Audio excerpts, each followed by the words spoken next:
para hablar de una sociedad secreta como la masonería, hemos traído a don Manuel Guerra, autor del libro Masonería, Religión y Política, de la editorial Secotia. Buenas tardes. Buenas tardes. ¿Qué es la masonería y cuáles son sus peligros? Ciertamente, antes de hablar de algo hay que saber de qué se trata, al menos de una forma genérica, ¿no? Claro. Ahora, definir la masonería no es fácil, ni mucho menos. Podemos decir que es una sociedad, una agrupación secreta, ellos dicen discreta, que trata de hacer que el hombre evolucione desde la piedra bruta a la piedra cúbica. Y es que en las logias hay, debajo donde está sentado el maestro, el director de la logia, hay una piedra según se saca de la cantera, tal como se saca de la cantera, bruta, y luego a la otra parte está la piedra cúbica, perfectamente labrada, ¿no? Sí. Y se trata, según ellos, de eso, ahora solamente desde el punto de vista humano, racional, prescinde totalmente de la fe y de lo sobrenatural y de la revelación. Por eso supone a las religiones que son reveladas, a la religión que es revelada, y todos y dogmas. O sea, es en el plano solamente natural. De ahí que la masonería sea, según ellos, acepten solamente lo común a todas las religiones, lo que ellos dicen la religión universal. Lo que es específico de cada religión, por ejemplo, del cristianismo, no puede estar en las vías públicas ni en lo público, en las universidades, en el Senado, en los hospitales. Signos cristianos de cualquier otra religión. Es una forma de eliminar las religiones, recluyéndolas en el foro de la conciencia y dentro de los templos. Por otra parte, uno de los puntos fuertes del libro es su afán por demostrar cómo la masonería controla todos los organismos internacionales. ¿Qué es lo que ha encontrado sobre esta materia el autor? Bueno, la masonería es por medio de los masones. Evidentemente, el influjo de la masonería es por medio de los masones, es lógico, ¿no? Por medio de sus miembros, tanto de los que están en activo como los que están en estado de sueño o durmiente, o sea, personas que han abandonado la masonería legalmente, lo han solicitado y se lo han concedido, y que generalmente conservan la ideología masónica, excepto algunos casos de auténtica conversión al cristianismo o a otro punto de vista, ¿no? Esto, además tienen también algunos expulsados. Ahora, el influjo después no solamente son de los individuos, tienen lo que en Francia llaman fraternidades masónicas, hermandades masónicas, que son en las que todos son masones y de la misma profesión. Por ejemplo, todos políticos, todos parlamentarios, todos médicos. De esta forma, un grupo de masones médicos franceses, algunos belgas, holandeses y suizos, pero todos franceses, dirigidos por Pierre Simon, que fue el gran maestro de la Gran Logia de Francia, han transformado la ética moral, familiar y sexual, la sexualidad, comenzando sobre todo en torno al 1953, y en su libro de la vie, sobre la vida, explica cómo lo han realizado. Es un libro tan claro que, según un masón, que dejó de serlo, Maurice Cayet, la masonería retiró de circulación porque reflejaba demasiado claramente sus intenciones y sus proyectos. ¿En qué episodios de la historia podemos encontrarnos rastros de la masonería? Hombre, en la independencia de América, en casi todos. Hay que tener en cuenta que en España la masonería, aunque antes hubo logias, propiamente empezó a funcionar a partir de la revolución, de la guerra de la independencia. Napoleón, él mismo dice en sus escritos de la isla donde estuvo desterrado, que se sirvió de la masonería para controlar el poder de otros países y para luchar contra el papado. Y en España, su hermano, los 4 hermanos de Napoleón fueron masones y grandes maestros, o sea, jefes de la masonería de un país. En España, José vulgarmente conocido como Pepe Botella, fue el que estudió la masonería en el año 1809 o 1800 por ahí. Y a partir de entonces empezó la actividad masónica, y se puede decir que sí, cuando empezaron las dos Españas en parte, ¿no? Libre pensamiento, la razón, la enciclopedia, La enciclopedia la enciclopedia francesa, Diderot, D'Alembert, etcétera, fue elaborada y proyectada en una logia masónica, sé lo cual es y cómo lo hicieron, ¿no? Sí, sí.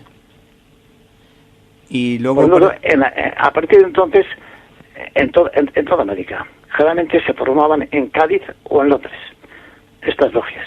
Sí. Casi todos los de la independencia era luchar, como ha escrito muy bien un autor italiano, Vittorio Messori, era luchar contra España, pero todo era contra la Iglesia Católica. Ya que, en el fondo, al llegar la guerra de independencia, América estaba vinculada por la corona y también por la evangelización, por los religiosos. Con la guerra de independencia, la corona estuvo secuestrada, no pudo influir para nada, y los americanos realmente querían estar vinculados con el rey, más que con las juntas generales que luchaban por la independencia de España. Cambiando de tema, tengo la impresión de que en el libro se afirma que la masonería francesa y española es quizá como más agresiva que la anglosajona. ¿Qué hay de cierto? Por lo menos lo que yo he leído y he escuchado en algunas entrevistas a otros autores que hablaban de la masonería, decían eso. No sé qué opinión tiene usted. Bueno, más agresiva para la Iglesia Católica, sobre todo, ¿no? Sí. Es abiertamente agresiva, ¿no? Su lucha está demostrada. Ahora, también la inglesa será aparentemente más pacífica, pero claro, en esa época, el motivo de la guerra de la independencia de América, y posteriormente, yo comprendo el dilema que se le presentaba a uno que fuera masón y que fuera intelectual o político, en algunas circunstancias en que ¿a quién obedecer más? ¿A los intereses del Imperio Español o a los intereses, por ejemplo, del Imperio Inglés o del Imperio del dominio francés? Y muchos, evidentemente, se dejan influir más por su condición de masónicos que por su posición de españoles, ¿no? De una forma más o menos. Pensemos en Riego, cuando iban a ir 20.000 soldados a América, y no fueron por la secesión de unos 4.000 por parte del famoso Riego, ¿no? Si hubieran ido esos 20.000, ¿qué hubiera sido de Bolívar la independencia de las repúblicas bolivarianas? Pues no lo sé, pero no tal como fue, evidentemente. En el libro cuenta que un jesuita logró infiltrarse en una logia masónica en el siglo XIX. Sí, uno de los cuando se extinguió la Compañía de Jesús, uno se infiltró, se formó y luego lo escribió, que es Barruel, el famoso Barruel. Que me dicen que todo lo que dice no es fantasía, pero que autores muy respetables lo consideran con fundamento, claro. Es el que dio origen a lo judío masónico, y esto tampoco es verdad, ¿eh? Sí. Ya que los judíos ortodoxos, por ejemplo, si uno se hace masón, le expulsan. En cambio, los judíos progresistas, que son los que están en el gobierno de Israel y en Wall Street, en la economía, esos son casi todos masones. ¿Es compatible la masonería y la Iglesia? Evidentemente no. Hay que tener en cuenta que la Sala Congregación de Doctrina de la Fe, el año 1983, creo que fue, 1983, respondiendo a una pregunta, dice: los principios masónicos de la masonería siempre han sido incompatibles con la doctrina católica. Si un católico es masón, está en estado de pecado grave y no puede recibir la Sagrada Comunión. Y esto está firmado por entonces Karl Ratzinger con la aprobación de Juan Pablo II. ¿Existe algún rito de algún grado que explique o que demuestre esta incompatibilidad? No, esos son los principios, ¿eh? Sí, los principios. Son los fundamentos. Es el relativismo. No hay verdades absolutas. Depende de las circunstancias socioculturales. Lo que antes era bueno ahora puede ser malo o falso. Es el laicismo. Las religiones concretas recluidas dentro de fuera de conciencia o dentro de los templos. Todo esto de los crucifijos, todo esto de los signos navideños, la raíz está ahí, claro, aunque no aparezca, no se conozca. Y después el sincretismo. Sí. Claro, si no hay una verdad absoluta ni una bondad absoluta, sino que depende de las condiciones o las circunstancias socioculturales, pues todas las religiones son iguales. Y dependerá las diferencias según ellos dependen de quién es el fundador y de las circunstancias socioculturales de su historia, de su evolución histórica. Claro, esos principios son incompatibles. Y sobre todo, además, el método en el cual nadie que lo cuenta no se fijan. Y es que el método es por votación mayoritaria o por fuerza dialéctica de las relaciones que uno aporta. Por lo tanto que, bueno, yo lo dijo este masón Lexing, este alemán, ¿no? Si a mí Dios me ofreciera de una mano la verdad y en otra la búsqueda de la verdad, yo le diría, la verdad para ti, a mí dame la búsqueda de la verdad. Es como el que está en el desierto y va buscando el oasis, y lo que se va a encontrar a veces es un espejismo, no la realidad, claro. Pero bueno, esa búsqueda. Finalmente, como estamos en un programa de cine y en el libro nos hablas de la película Rosebud de John Singleton de 1997, que parece que es crítica con respecto a la masonería, no sé si me puede contar algún detalle o si conoce más películas que en este aspecto pues denuncien de alguna manera lo que usted nos está contando de la masonería. Cine soy casi analfabeto. Así como en literatura lo tengo que leer, lo he leído casi todo, y lo que digo en latín lo tengo que traducir, por ser filólogo clásico. En cine, en cambio, soy casi analfabeto. Hombre, sí que tiene fuego masónico todo relacionado con Hipatia. Sí, ¿no? En una nota del libro puedes ver cómo todos los que han tratado ese tema han sido masones. Sí. Y la última película se ve claramente cómo es una tergiversación de la historia en gran parte, ¿no? O sea que un enfrentamiento con el cristianismo. De algún modo, los dos últimos siglos de la masonería han servido para reescribir un poco la historia, tratar de cambiar un poco lo que es la verdad, la realidad de la historia a través de su poder. Evidentemente la masonería ha acertado, ha conseguido cambiar el clima o el paradigma.